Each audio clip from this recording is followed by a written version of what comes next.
तो दोस्तों किसी जमाने में टीथलेस टाइगर कहा जाने वाला भारत का पहला स्वदेशी अटैक हेलीकॉप्टर यानी LCH लाइट कॉम्बैक्ट हेलीकॉप्टर, उसके बारे में किस तरह की बातें पहले कही जाती थी हम सभी लोग जानते हैं। क्योंकि कारण ये था कि इसको बना तो लिया गया था लेकिन इसके लिए कोई भी वेपन हम लोग तैयार नहीं कर पाए थे और बिना वेपन के ये सच में टीथलेस टाइगर से कम बिल्कुल नहीं था, यानी एक ऐसा टाइगर जिसके दांत ही नहीं है तो वो शिकार करेगा कैसे।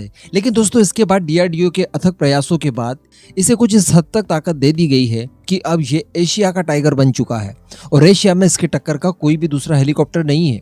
और अब इसी चीज को देखते हुए अमेरिका की लॉकहीड मार्टिन, जो कि दुनिया की सबसे बड़ी डिफेंस कंपनीज में से एक है और बहुत नामचीन है, वो इसकी दीवानी हो गई है और इसके लिए एक बहुत ही शानदार टेक्नोलॉजी ऑफर कर दी है। उसी के बारे में आज मैं आपको इस वीडियो में बताने वाला हूँ। वीडियो बड़ी इंटरेस्टिंग होगी, एकदम एंड तक देखते हुए चैनल को सब्सक्राइब जरूर कर दीजिएगा। तो दोस्तों एक दौर था जब भारत की तरफ से LCH को बना तो लिया गया लेकिन इसके लिए भारतीय फोर्सेस द्वारा कोई भी ऑर्डर प्लेस नहीं किया गया।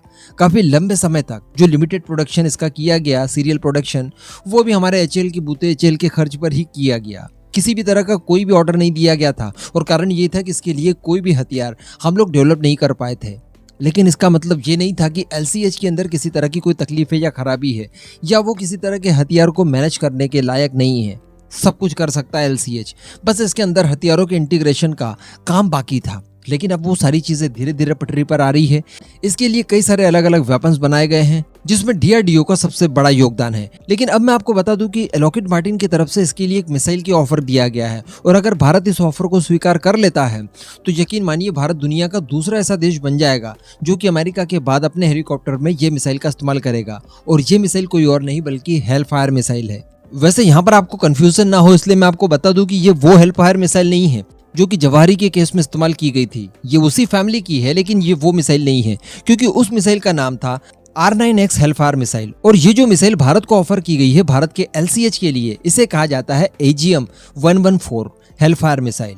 तो ये उससे डिफरेंट टाइप की है। इसमें एक्चुअली वॉरहेड का ही इस्तेमाल किया जाता है और ये दुश्मनों के हाई वैल्यू टारगेट्स को न्यूट्रलाइज करने में सबसे ज्यादा सक्षम मानी जाती है। फिर दुश्मनों का कोई बंकर हो, उनका कोई मूविंग टारगेट लाइक कोई आर्मर्ड व्हीकल हो या फिर दुश्मनों के बैटल टैंक्स हो, इन सभी के खिलाफ ये बहुत शानदार एज दे सकती है। मैं आपको बता दूं कि इस मिसाइल की रेंज 0.5 किलोमीटर से लेकर 11 किलोमीटर तक है।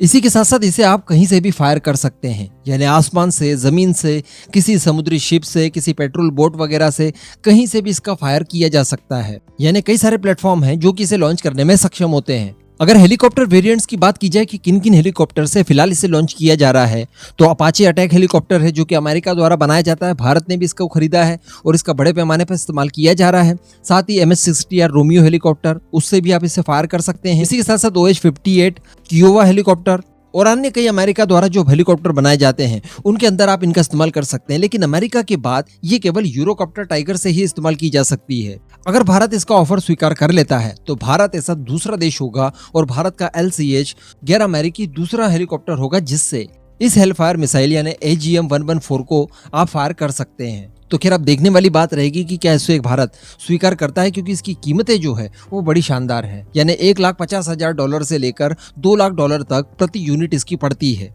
और रेंज भी खासी कम है। जबकि इसके ऑप्शन के तौर पर देखा जाए तो भारत के DRDO ने संत मिसाइल और साथ ही हेलिना मिसाइल बना रखी है जो कि एग्जैक्टली इसी तरह का काम करती है। हमारी स्वदेशी मिसाइलें हैं, काफी सस्ती है और रेंज इनसे कई ज्यादा है, यानी लगभग 2 गुनी रेंज हमें वो प्रोवाइड करती है। और मैं आपको बता दूं कि इन दोनों ही मिसाइलों को यानी संत मिसाइल और हेलिना मिसाइल, इनके कई अलग अलग परीक्षण किए गए हैं और पिन पॉइंट एक्यूरेसी से इन्होंने अपने टारगेट को न्यूट्रलाइज किया है।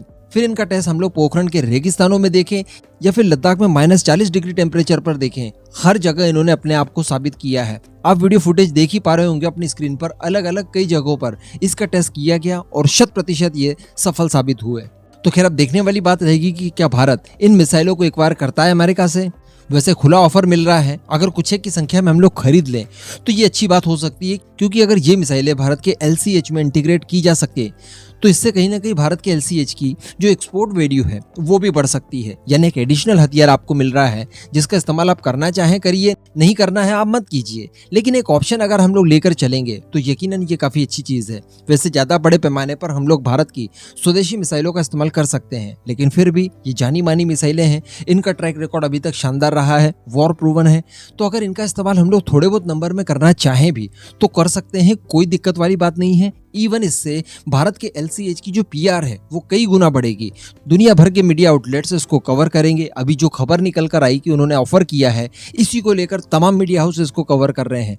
तो अगर हम लोग इसे खरीद लेते हैं, इसका इंटीग्रेशन कर लेते हैं और एक आध बार टेस्ट वगैरह कर लेते हैं, तो यकीन मानिए कि इससे भारत के LCH की PR जो है वो कई कई गुना पहले की तुलना में बढ़ जाएगी। तो मेरा अपना खुद का ऐसा मानना है कि कुछ नंबर्स में इनका इस्तेमाल जरूर करना चाहिए। अगर खुला ऑफर मिल रहा है सामने वाले की तरफ से तो ये भारत के लिए बड़ी अच्छी अपॉर्चुनिटी है। बाकी इस पूरे मुद्दे पर आपका क्या मानना है?